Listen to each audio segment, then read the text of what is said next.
Para nós é sempre motivo de muita alegria estarmos aqui no culto de ensino, culto de quarta-feira, sempre trazendo alguma coisa que a gente vem lendo da palavra de Deus, né? Na verdade, compartilhando com os irmãos aquilo que a gente tem lido na palavra, tem aprendido. E eu gostaria que os irmãos abrissem as vossas Bíblias no livro de Josué.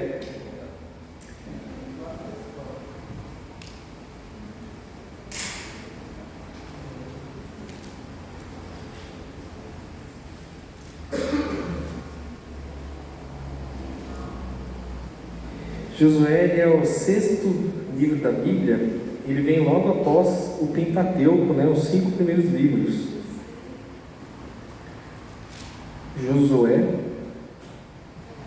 Josué no capítulo 1, no versículo 9.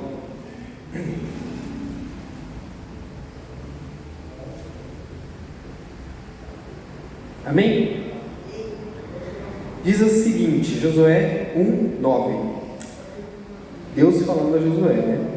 Não te mandei eu ser forte e corajoso, não temas, nem te espantes, porque o Senhor teu Deus é contigo por onde quer que andares. Amém? Irmãos, eu trouxe esse versículo aqui, ele vai ser a base do que a gente vai estar falando aqui nessa noite, né? A gente vai ler outros versículos aqui no decorrer do ensino, mas esse versículo especial, ele é um dos versículos que eu mais gosto na Bíblia, né? Geralmente a gente tem uns versículos preferidos, né? Que a gente sempre recita ali, um salmo antes de dormir, ou depois que acorda, um versículo, um salmo, mas enfim. Esse versículo ele é um dos que eu mais gosto. E também, inclusive, esse foi o versículo que eu escolhi para deixar na frente da porta do quarto do meu filho. Na frente da porta do quarto do Danilo, eu coloquei uma plaquinha ali e foi esse o versículo que eu escolhi para colocar lá, né? Que fala, né, na parte B do versículo, né? Seja forte e corajoso, não se apavores, né? Nem desanimes, pois o Senhor, o seu Deus, estará com você por onde quer que você andar. Então é um versículo bem forte, né? E a gente vai entender um pouco mais da história desse versículo e vamos entender alguns pontos que eu quero trazer nessa noite, né? Primeira coisa, de quem que a gente está falando aqui? Está falando de Josué. Imagina assim, Josué naquela época ele era jovem, ele era um guerreiro, né? Um jovem guerreiro ali, e de repente ele vem e recebe ali talvez o maior desafio da sua vida, que era suceder Moisés.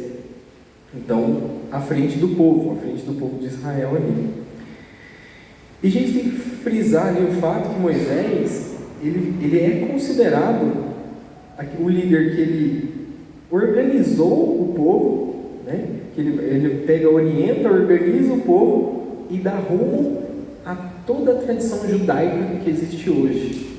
Então, toda a tradição judaica da atualidade foi tudo organizado ali na época de Moisés. Tanto é, irmãos, que a gente falou aqui no início que a gente ia ler o livro de Josué, que era o 6º livro da Bíblia. Porque Moisés, ele é considerado o autor dos 5 primeiros livros da Bíblia. Então, ele é considerado o autor do Pentateuco, que é Gênesis, Êxodo, Número, Levítico e Deuteronômio. Esses 5 livros, eles são os 5 livros da Torá. Torá é o livro sagrado para os judeus.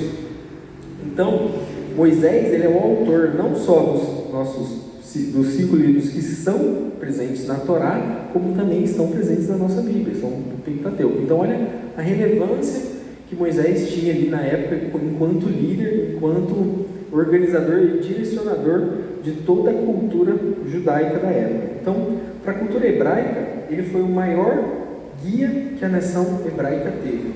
Esse é o status de Moisés até hoje.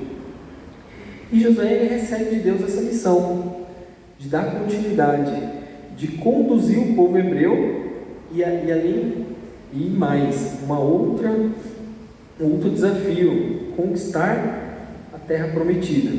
Porque os irmãos bem lembram que Moisés retira o povo ali do Egito, retira o povo da escravidão rumo à terra prometida. Só que Moisés não chega a concluir esse trajeto, não leva o pessoal até a terra prometida. E cabe isso ao sucessor, e esse sucessor escolhido por Deus foi Josué.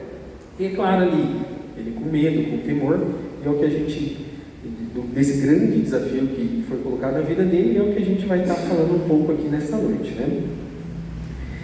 Então, ele tinha que continuar a condução do povo e ainda levar o desafio ali de conquistar a terra prometida.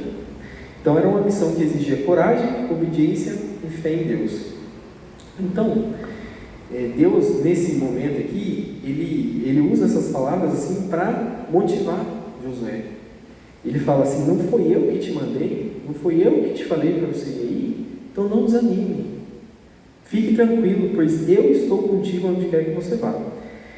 E aqui, uma das batalhas mais importantes que Josué, já no começo ali do livro de Josué, quando ele faz a travessia do Jordão, depois ele vai, já no capítulo 2, já começa a investigação da cidade de Jericó.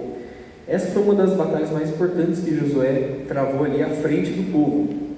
E que cidade era essa? Era uma cidade importantíssima ali, estrategicamente falando, e ela tinha uma muralha. Aqui eu trouxe alguns dados históricos aqui, que fala que essa muralha da cidade de Jericó, tinha 4.018 metros de comprimento, né, ao redor da cidade, media cerca de 12 metros de altura, você vê, quase que o dobro da altura aqui da nossa igreja, só para os irmãos terem uma dimensão ali. Ela tinha 34 torres de vigia espalhadas ao redor, e tinha 12 portas de entrada altamente fortificadas. Então essa era a cidade, era a muralha da cidade de Jericó. Para os irmãos terem uma noção, quando fala aqui na Bíblia que tinha pessoas que moravam em cima da muralha, os irmãos iam imaginar a grossura que era a muralha, né? A extensão que ela tinha, a ponto de uma pessoa construir uma casa em cima da muralha para morar ali, né? Então algo extremamente fortificado. E essa foi esse versículo foi quando Deus anima Josué, justamente antes de ele estar enfrentando ali o seu maior desafio, que era essa batalha. A gente não vai entrar na questão dessa batalha, os irmãos devem se lembrar que eles deram 7 voltas ao redor da cidade de Jerusalém e a muralha veio abaixo, né? E eles de Jericó, isso, deram 7 voltas ao redor de Jericó e as muralhas vieram abaixo. Mas o que eu queria falar? Eu queria frisar todo o nosso estudo nesse versículo. O primeiro ponto, eu trouxe aqui 3 grandes lições que esse versículo deixou para a gente. O primeiro é o seguinte: seja forte e corajoso. Então, irmãos, a primeira coisa a gente tem que ter em mente que Deus, Ele sabe o que Ele faz. E Ele sabe de todas as coisas. Então, se Ele te deu um desafio, você tem que ser corajoso, você tem que ser forte, porque Ele conhece a força de cada um de nós. Porque nós somos a geração eleita. Lá em 1 Pedro 2,9 fala: vós sois a geração eleita, o sacerdócio real, a nação santa, o povo adquirido, para que anuncieis as virtudes daquele que vos chamou das trevas para a sua maravilhosa luz. Então Deus, Ele fortalece os escolhidos dele. Também, até aquele clichê, Deus não escolhe os capacitados, mas capacita os escolhidos, né? E um outro versículo que eu quero deixar também nesse ponto é em 1 Coríntios 10,13, que diz o seguinte: não vos sobreveio tentação, senão humana, porém fiel é Deus, que não vos deixará tentar acima do que podereis, antes com a tentação também dará a meio de saída, para que possais suportar. Então o primeiro ponto é: Deus, Ele não dá um fardo maior do que aquele que Ele sabe que a gente vai aguentar. E quando Ele prova a gente, Ele está nos fortalecendo. Então cada batalha que a gente enfrenta é para nosso auto-fortalecimento, né? Então as provações, elas vêm para amadurecer a nossa fé, para estreitar a nossa intimidade com Deus, e isso não tem que ser um motivo de tristeza para a gente. Às vezes a gente fica triste, fica abatido, mas a gente tem que ver que se a gente está passando por uma provação, isso aí tem que ser um motivo de alegria. Eu sei que é difícil, é complicado, mas a gente tem que ter a noção que Deus, Ele está nos provando, mas ao mesmo tempo Ele está conosco ali, para nos dar um escape, porque Ele não vai dar nada que nós não possamos suportar. Lá em Tiago 1, no versículo 2 ao 4, diz o seguinte: meus irmãos, considerem motivo de alegria, de grande alegria, o fato de passarem por diversas provações, pois vocês sabem que a prova da sua fé produz perseverança, e a perseverança deve ter ação completa, a fim de que vocês sejam maduros e íntegros, sem que falte a vocês coisa alguma. E essa palavra aqui, maduro, é o que a gente já tem, que o pastor tem pregado, que a gente já tem vivido aqui há algum tempo, sobre a busca da maturidade cristã, Então, a prova, como diz Tiago aqui, tem que ser um motivo de grande alegria, porque é algo que vai nos amadurecer, é algo que vai nos refinar ali, como o fogo refina o ouro, Quando você pega aquele ouro bruto, você aquece até uma temperatura, e ele vai aquecendo ali até você colocar numa forma e moldar da forma que você quer. É mais ou menos isso que Deus faz conosco, Também tem um paralelo onde Deus é o oleiro, Quando Ele pega o barro, quem já viu um oleiro fazendo aquele jarro naquele disco, Que joga o barro e amassa, e depois ele vem com a mão suave, dando forma. E é assim que Deus faz com a nossa vida. Às vezes a gente está ali no processo de amassar o barro e não está entendendo por que está tão difícil, mas em breve as coisas vão se tomando forma, as coisas vão se ajeitando. Deus vai nos moldando assim como Ele deseja. Então, a Bíblia ela é um verdadeiro suplemento para enfrentarmos qualquer desafio, que a gente possa fazer a palavra de Deus o nosso alimento diário e tomemos posse das suas promessas, assim como diz em Salmos 1, bem-aventurado o varão que não se detém nos caminhos dos ímpios, nem se assenta à roda dos escarnecedores, mas antes tem o seu prazer na lei do Senhor, na palavra de Deus, nela medita dia, medita de noite. Aleluia. O segundo ponto que eu queria trazer, então, primeiro é desse: seja forte e corajoso. O segundo ponto, não se apavore nem desanime. De fato, certos desafios eles nos deixam desanimados, e vem um apavoramento, porque nós somos humanos. Se a gente for ver o mal do século hoje, é a questão da ansiedade, Antigamente era o estresse, agora o mal desse mundo é a ansiedade. E quem falar que não sofre de ansiedade, eu vou te dar um parabéns, porque a ansiedade está no meio de nós. Quem não, quando está passando por alguma coisa muito forte na família, seja o nascimento de um filho, ou um aniversário, ou um casamento, qualquer coisa, ou no seu serviço, alguma mudança. Eu recentemente estou tendo algumas mudanças lá de gerente. Isso, quer queira, quer não, vai deixando a gente ansioso, vai deixando a gente um pouco preocupado, porque você não conhece o que está por vir, Então, é fácil às vezes a gente falar nas palavras, não se apavore, não se desanime, mas nós somos humanos. Só que a gente tem que ter em mente que Deus ele está conosco, que a única coisa que pode nos afastar do amor de Deus é o pecado. Então, se a gente se afasta do pecado, a gente está com livre acesso a Deus. Deus ele está conosco todo o tempo. Eu costumo dizer que o momento que a gente, porque Deus ele não se afasta da gente, às vezes a gente se afasta de Deus. Então, quando a gente peca ou faz algo que desagrada o Senhor, a gente está ali caminhando junto com Deus. A gente pecou, fez alguma coisa, a gente se afastou de Deus.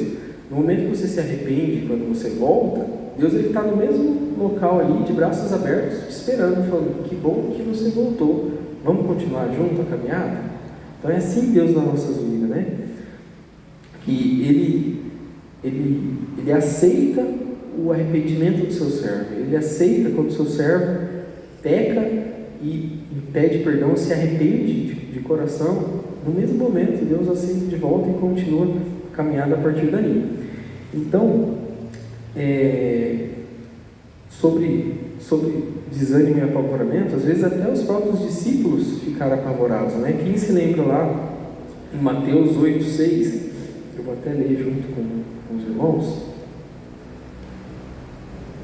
Mateus 8, na verdade é Mateus 8:24.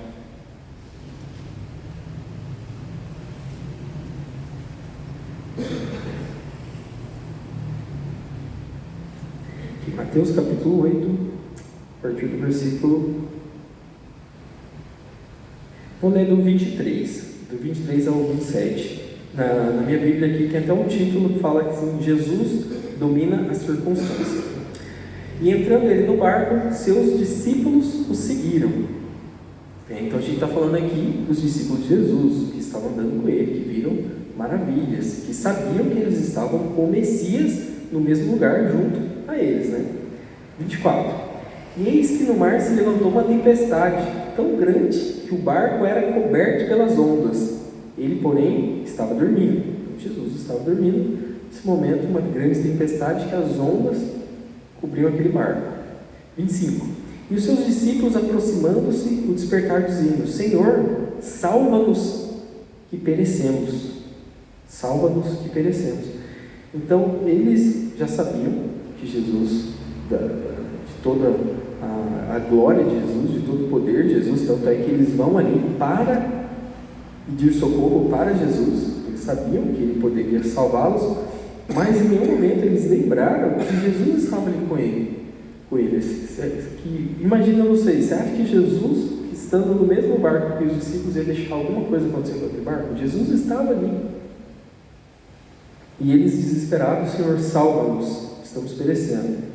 26. E ele disse-lhes, Jesus falando: Por que temais, homens de pequena fé? Então levantou-se, repreendeu o vento e o mar, e seguiu-se uma grande bonança. E aqueles homens se maravilharam, dizendo: Que homem é este, que até os ventos e o mar lhe obedecem? Então, ponto 2 é: não se apavore, não se desanime, porque a gente tem que ter em mente que Jesus está no nosso barco, que Jesus está conosco, que Ele vai trazer a bonança quando a gente passar por uma tempestade. E o último ponto que eu queria trazer é o ponto 3, que fala no final do versículo, que fala assim: porque o Senhor teu Deus é contigo por onde quer que andares.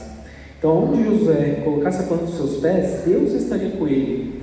Antes mesmo que Josué colocasse seus pés, Deus lhe mostrou tudo o que poderia ser conquistado em obediência à sua palavra e comunhão com ele. Então, quando a gente lê a Bíblia, nos dá a oportunidade de tomar conhecimento das promessas de Deus para nós. E Deus não, em nenhum momento Ele nos deixou sem amparo, né? Primeiro, Deus envia o seu Filho para nos salvar. Em João 3,16, versículo muito conhecido: porque Deus amou o mundo de tal maneira que deu o seu Filho unigênito para que todo aquele que nele crê não pereça, mas tenha vida eterna. Então, no primeiro momento, Deus envia Jesus para a humanidade, que vem, paga o preço dos pecados de todos nós, e depois Jesus vai embora. E daí ele abandona todos nós? Não. Então Jesus, lá em João 14, 16 ao 18, diz: E eu rogarei ao Pai, e Ele vos dará outro Consolador, para que fique convosco para sempre. O Espírito de verdade, que o mundo não pode receber, porque não o vê nem o conhece, mas vós o conheceis, porque habita convosco. Então, quando Jesus ele vai, ele roga ao Pai, e o Pai envia o bom Consolador, envia o Espírito Santo. Então, em nenhum momento nós estivemos aqui na face dessa terra desamparado. Em nenhum momento o ser humano esteve desamparado por Deus, né? E se andarmos segundo a palavra de Deus, Milagres e maravilhas hão de acontecer. Foi assim com Josué e será assim a todo aquele que anda segundo a palavra de Deus. Ele estará conosco aonde quer que a gente for, aonde quer que pisemos a planta dos nossos pés. E eu queria, por último aqui, ler junto com vocês um versículo lá em 2 Samuel 22, versículo 31 até o 33. 2 Samuel 22, 31, 33. Que aqui na minha versão diz o seguinte: o caminho de Deus é perfeito, e a palavra do Senhor refinada, e é o escudo de todo aquele que nele confia.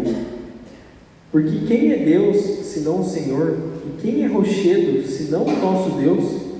Deus é a minha fortaleza, é a minha força, e Ele perfeitamente desembaraça o meu caminho.